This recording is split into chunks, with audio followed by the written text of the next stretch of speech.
আজকের বিষয় ইয়ংয়ের দ্বিরেখাচিত্র পরীক্ষা। তো আগের অংশে আমরা যেটা জানলাম সেটা ব্যতিচার সম্পর্কে জেনেছি এবং তার কিছু শর্ত ছিল উৎস একবর্ণী হতে হবে, তাদের বিস্তার সমান হতে হবে, কম্পাঙ্ক সমান হতে হবে এবং তারা সুসঙ্গত হতে হবে।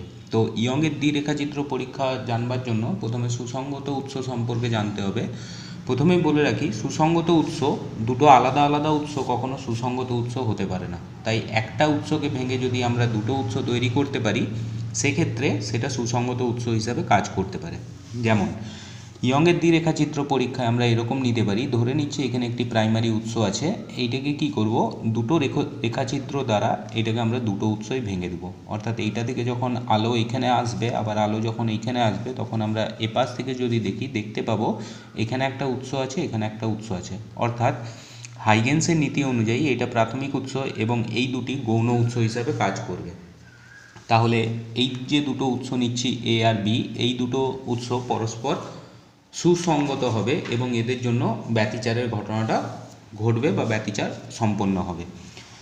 এবার এই দুটো উৎস থেকে দুটো রশ্মি গিয়ে পর্দায় আপতিত হবে এবং সেখানে আমরা উজ্জ্বল পটি বা অন্ধকার পটি যেটা হোক পেতে পারি। তো প্রথম ক্ষেত্রে ধরে নিচ্ছি যে এইখানে গিয়ে এটা আপতিত হচ্ছে, তাহলে এটা আমরা মূলবিন্দু বা কেন্দ্রীয় পটি ধরে নিচ্ছি সি বিন্দুতে গঠিত হচ্ছে। তাহলে এটা যদি মূলবিন্দু ও নেই, তাহলে এটা টানতে পারি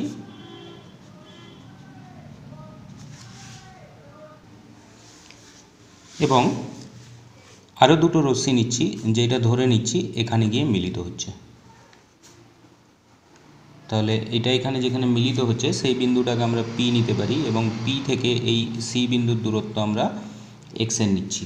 এবার উৎস থেকে পর্দার দূরত্ব আমরা নিচ্ছি ক্যাপিটাল ডি এবং এই দুটো সুসঙ্গত উৎসর মধ্যবর্তী দূরত্ব আমরা নিচ্ছি 2D। ক্যালকুলেশনের সুবিধার্থে এটাকে আমরা 2D নিতে পারি। এইবার এইটা টানবো এবং এখান থেকে আর একটা লাইন টানতে পারি যেটা ম্যাচ করবে এখানে। তাহলে এটা আমরা নিচ্ছি Q1 এবং এটাকে নিচ্ছি আমরা Q2। আমাদের লক্ষ্য হচ্ছে এখানে পথ পার্থক্যটা নির্ণয় করা। এবার পথ পার্থক্য নির্ণয় করবার জন্য এইখান থেকে আমরা একটি লম্ব টানতে পারি, যে লম্বটা কি করবে, এখানে জি বিন্দুতে ছেদ করবে। তাহলে আমরা লিখতে পারি এক্ষেত্রে পথ পার্থক্য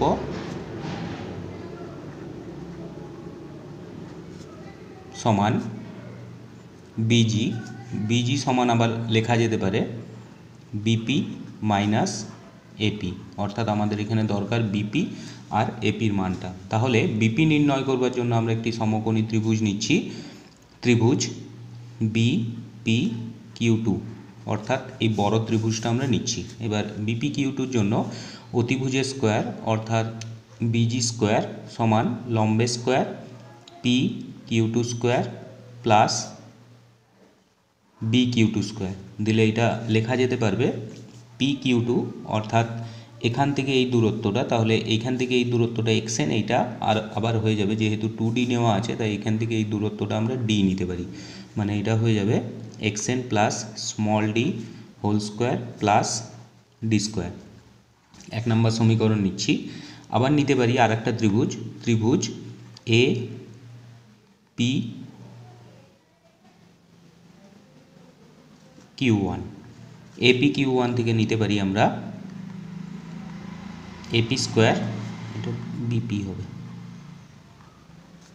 এপি স্কোয়ার সমান A Q1 square plus Q1 P square.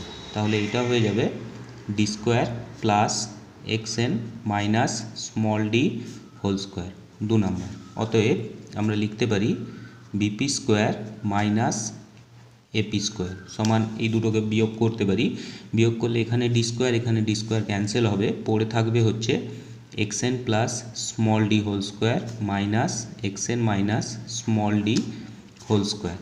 और এটা লিখতে পারি BP plus AP into BP minus AP. তাহলে ডান পক্ষে দেখছি A plus B whole square minus A minus B whole square মানে 4ab সূত্রে পড়ে যাবে। তাহলে এটাকে লিখতে পারবো আমরা 4 into xn into small D.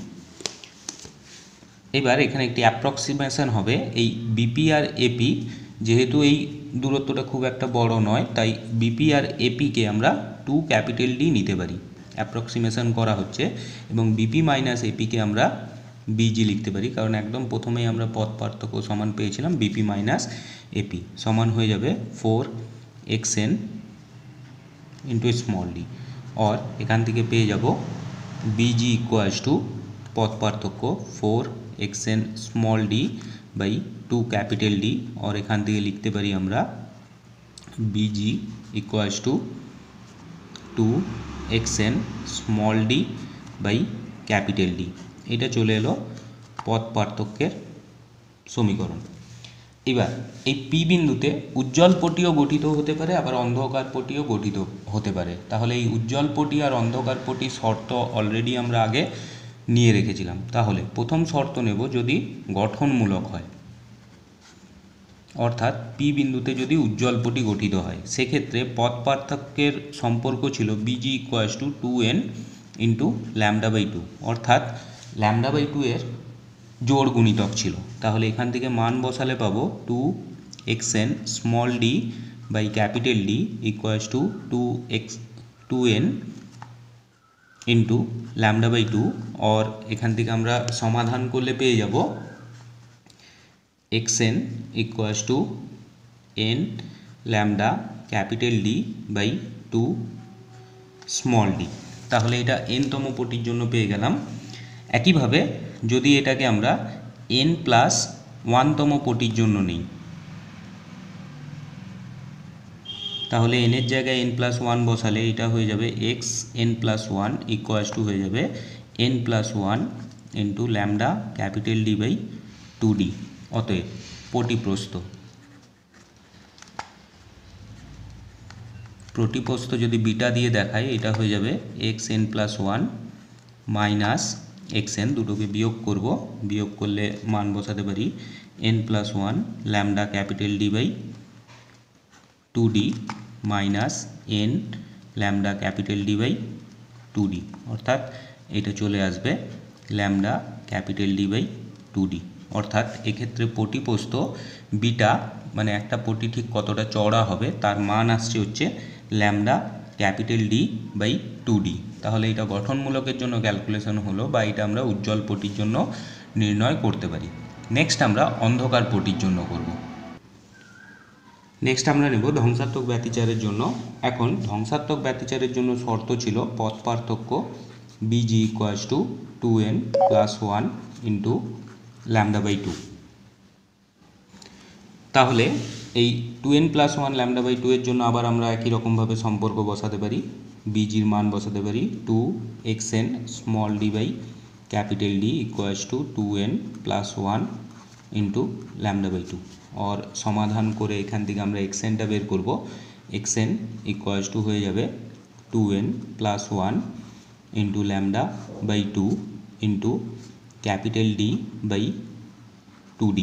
और এটাকে আমরা লিখতে পারবো xn equals to capital D by 2d into 2n plus 1 into lambda by 2।